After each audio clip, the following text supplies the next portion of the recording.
point, the movie ended at when Moses delivered the children of Israel. That was it. At the end of And the Red Sea, basically. Yeah. Stephen said, you can't end it like that. You have to show the 10 Commandments because, and I remember this quote from him, he said, so the 10 Commandments are God's promise to the children of Israel. And so you have to have that. I also recall him saying to not show it would be a sin. Yeah, that's like, what I remember. That's correct. I remember that. Well, those words. And there was no arguing with that. I guess we're showing because I remember that phrase. I remember we were concerned because, you know, the 10 Commandments with Charlton Heston, the DeMille version, it felt like, a whole other movie started happening. Then he had to go up and get the 10 Commandments and you're right. You know, that whole thing. And and then the whole, he came down and they were worshiping, you know, golden calf, and then they destroy the golden calf. He goes up and gets another set of tablets, and right. So that's why we really felt, and having Moses say goodbye, brother, and turn around, it just felt like that was where to end it. You know, it was like, that's the end of our theme, and you know that. But then, okay, so what I was relieved about with Stephen was that he understood those things and the concerns, and just the fact that we were able to make it an epilogue as opposed to a whole other, you know, story issue that we had to go through all those things that we just, you know, we can say this was after the golden calf, or we can say it was before the golden calf, but he came down the mountain with the tablets, you know. Got the tablets, there we go, children of Israel. He's saved the whole lot of them. Fantastic. No, but it's actually nice that we could do that in a single shot. It basically just said, look, there they are, they're free. And it gave Hans an opportunity to make some tremendous crescendo and sort of completion to the score. So yeah, I think it was actually a really good thing to add on to the end of the movie. Absolutely. It did give a sense of a kind of a bow on the end of the story, rather than, because the sort of goodbye brother is incredibly touching, and it is the completion of the character story arc, but it leaves you on a sad note, whereas the epilogue, the tablets epilogue lets you have this sort of triumphant ending.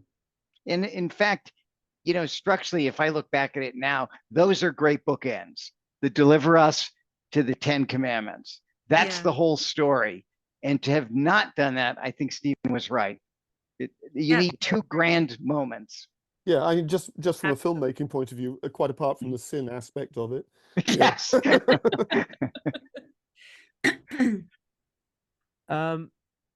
Was there ever a particular scene when you guys were doing test screenings and stuff, because you had to sort of, I mean, now it's another totally different world now, you know, compared to even 25 years ago, where you have to make sure that the religious scholars from 3 major religions approved whatever was in the story, or certain elements historically was accurate.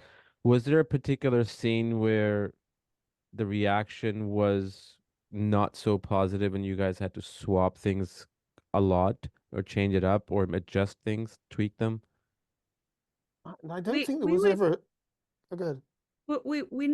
I don't remember a full screening in that sense, but we would show bits and pieces. We would show sequences, and I remember the one that stands out to me was the killing of the guard, and how we had said that it was Miriam that was being beaten, and to connect it to Moses more as a character, and you know, connecting to his sister and all of that. And I still remember, I think there were 3 rabbis in the room. This is not a joke, but it was. These 3 rabbis all came agreed. to Egypt. Oh yeah, which never happens. You never get 3 rabbis they were kind to agree. because they were on very different aspects of their Jewishness. But they all agreed that it could not be someone Moses knew.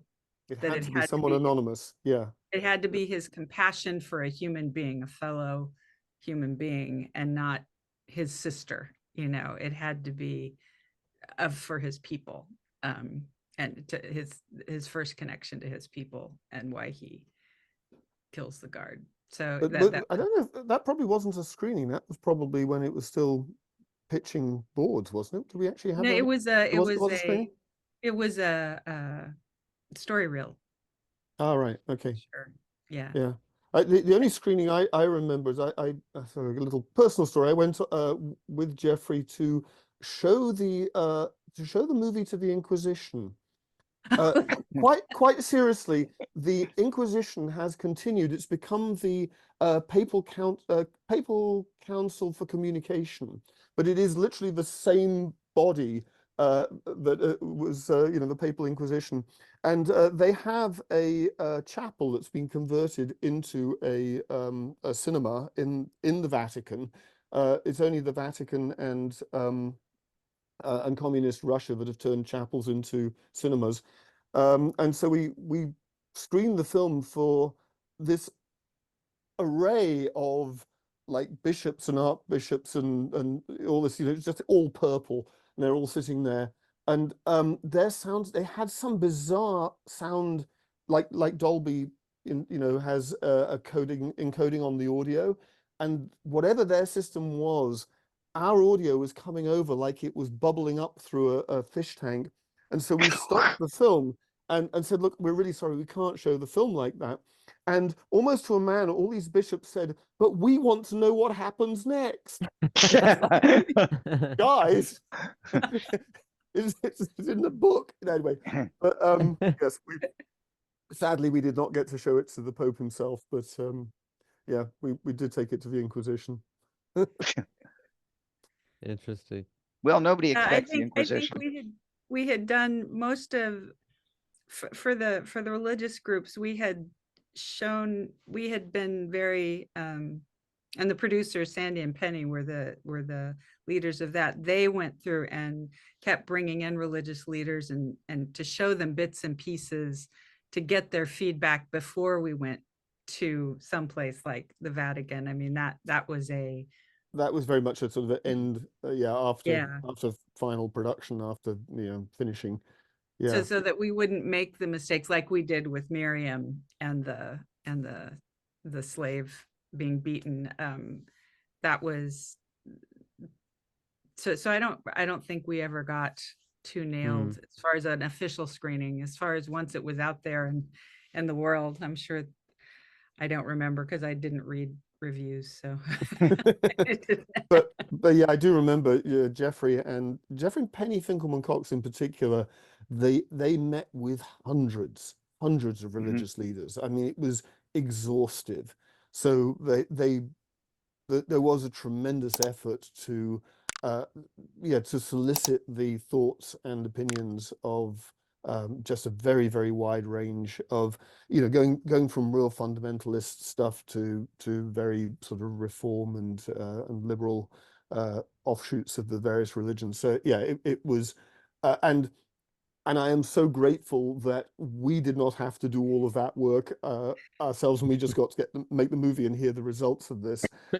We still met with quite a few religious people, but we did not have to do just that level of kind of exhaustive research. Yeah, Sandy, Penny and Jeffrey would come to us when they would hit a wall with someone, and then we would sit in to listen to what their concerns were and see what we could do, story-wise. I do remember on at one point, maybe it was when I was working on Joseph later, Mel Gibson came out with The Passion of Christ, which could not have been more controversial, and opened through the roof, made $360 million. And Jeffrey said, I wonder if a little controversy might have been useful to us.